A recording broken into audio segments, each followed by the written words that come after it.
No one has benefited more from our thriving economy than women, who have filled 58% of the newly created jobs last year. Tonight in the House chamber, an unscripted moment of unity, clearly catching the president off guard.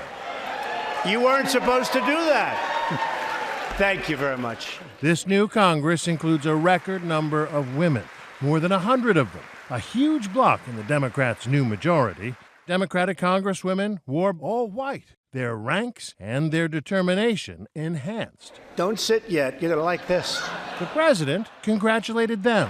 And exactly 1 century after Congress passed the constitutional amendment giving women the right to vote, we also have more women serving in Congress than at any time before.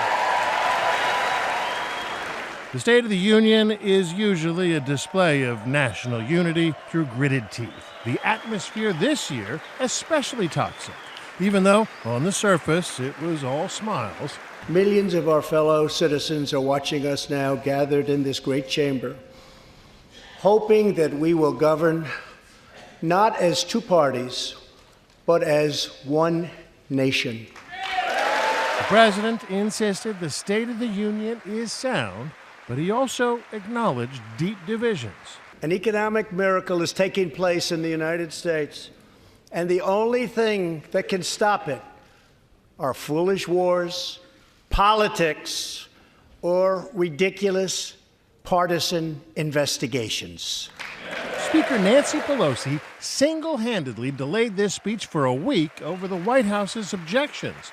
As the Trump presidency enters its 3rd year, she could be a major thorn in his side.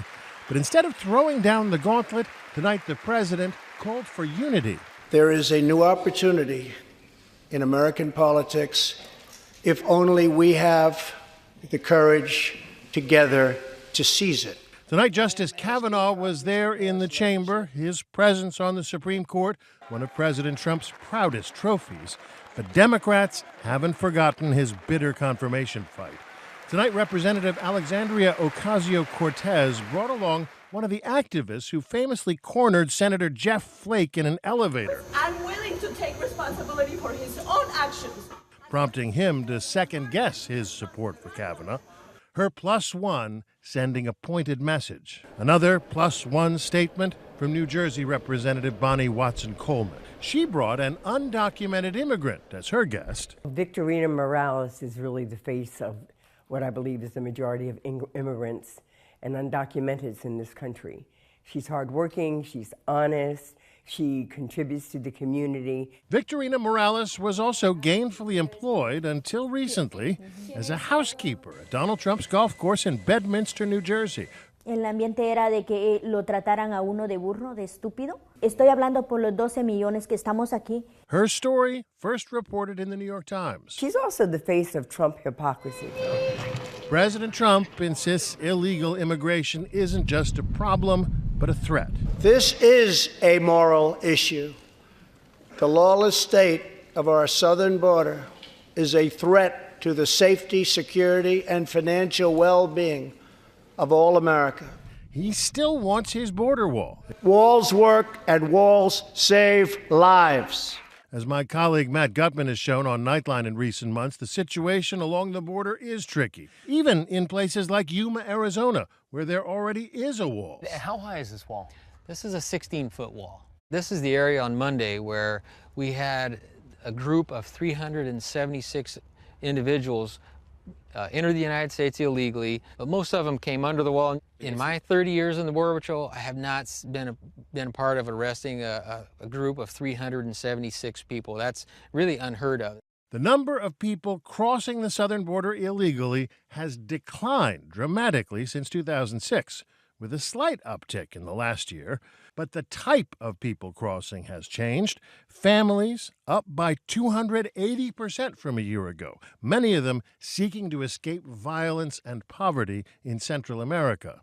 Tonight, President Trump stopped short of declaring a state of emergency in an effort to circumvent the need for congressional approval for his wall.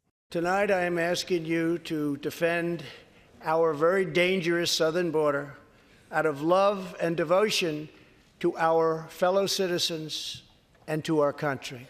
Among the successes for which the president claimed credit, a booming economy, historically low unemployment, and criminal justice reform. And just weeks ago, both parties united for groundbreaking criminal justice reform. They said it couldn't be done. Among the White House guests, Alice Johnson, a mother of 5 who was sentenced to life in prison in 1997 for a nonviolent drug offense. President Trump commuted her sentence after a personal Oval Office plea from Kim Kardashian. Tomorrow will be 8 months that I've been a free woman. This time last year, I was sitting inside of a prison cell. So I'm happy to be here.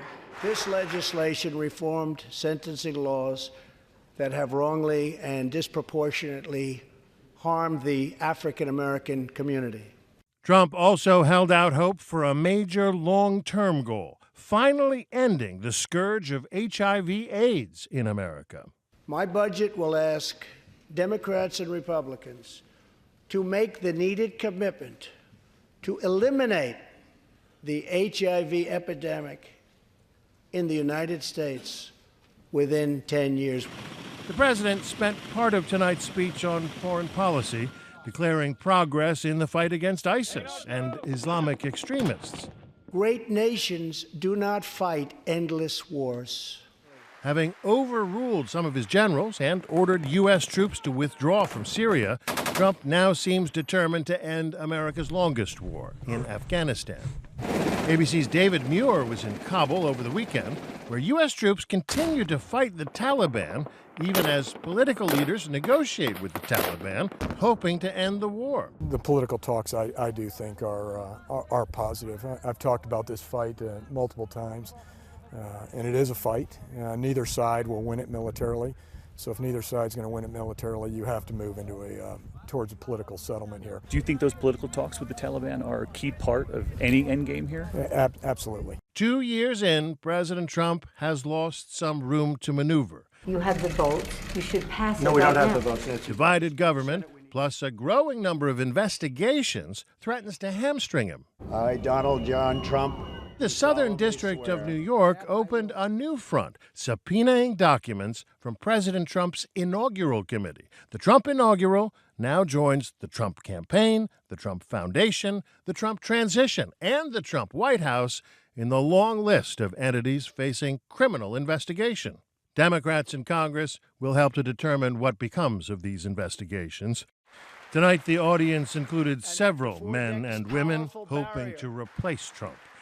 Doubtful they'll be in a mood to cut Trump much slack. Tonight, the Democratic response came for the first time from an African-American woman. Stacey Abrams, the former majority leader from the Georgia state legislature. I'm Stacey Abrams, and I'm running for governor. Because where you come from shouldn't determine how far you can go. That's a campaign ad from her recent unsuccessful bid for the Georgia governor's office. Nightline spent time with her during the campaign, as her opponent fended off allegations he was trying to suppress the black vote. Mr. Kemp has created an atmosphere of fear around the right to vote in the state of Georgia.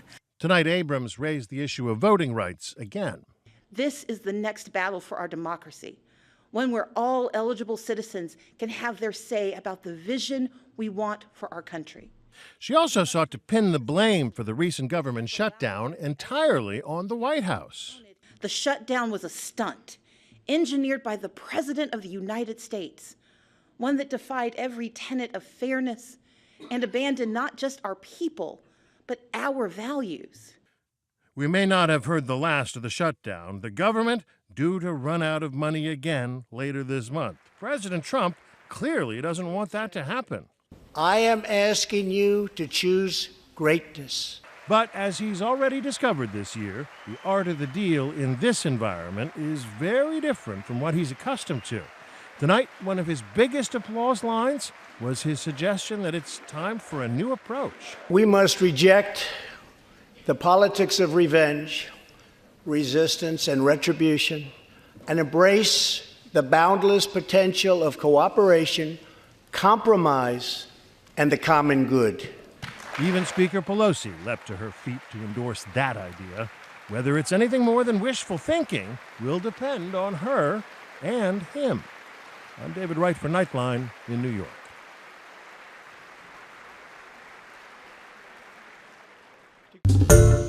Hi everyone, George Stephanopoulos here. Thanks for checking out the ABC News YouTube channel. If you'd like to get more videos, show highlights, and watch live event coverage, click on the right over here to subscribe to our channel, and don't forget to download the ABC News app for breaking news alerts. Thanks for watching.